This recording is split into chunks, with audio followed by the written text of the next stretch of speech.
In this CVM News follow-up, there are mixed reactions to the Education Ministry's announcement students at the primary level will be held back if they're underperforming. At least one stakeholder in the sector is cautioning there are considerations to be made. Amoy Harriot has been tracking that story.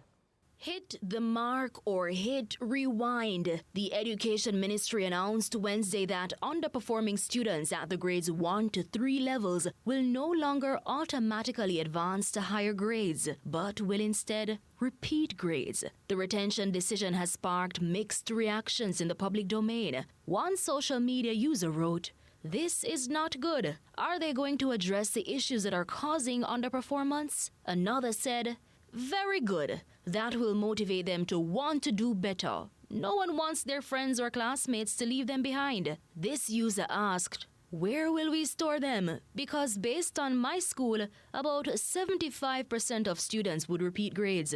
The revelation has also gained the attention of the Jamaica Teachers Association, JTA. President-elect Mark Malavra has concerns. It's a decision that should be welcomed, really. My only challenge with this is that if they are repeating, what sort of intervention will then be done to get them up to the level that they ought to be? Because if we are not careful, you will have a child repeating various grades more than once. The ministry has promised that individual learning plans will be developed for these students to ensure proper targeting of learning challenges. But with an average of 25 students per class at the primary level and over 700 public primary schools across the island, questions have been raised about the feasibility of this plan. There's nothing wrong with individual plans. Differentiated instruction is something that we already do within the education system. The biggest problem in our education system, however, with many of our schools, has to do with lack of resources.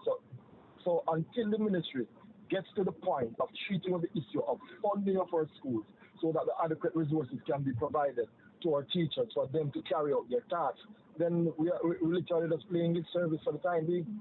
In any event, the incoming JTA president says this policy only scratches the surface. He believes a more rigorous assessment system is needed. If a child is not at the level that they ought to be, then they should be diverted for testing. Yeah. The reality is that the current infrastructure, the current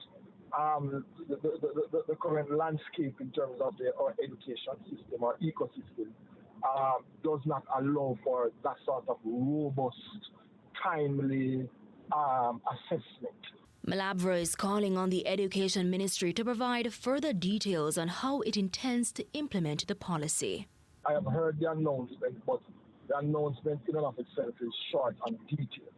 What we want to see, and in principle, it is something that ought to be welcome. However, what we want to see is how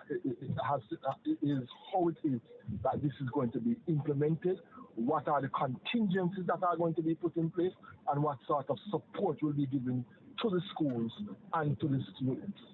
Amoy Harriot, CVM News.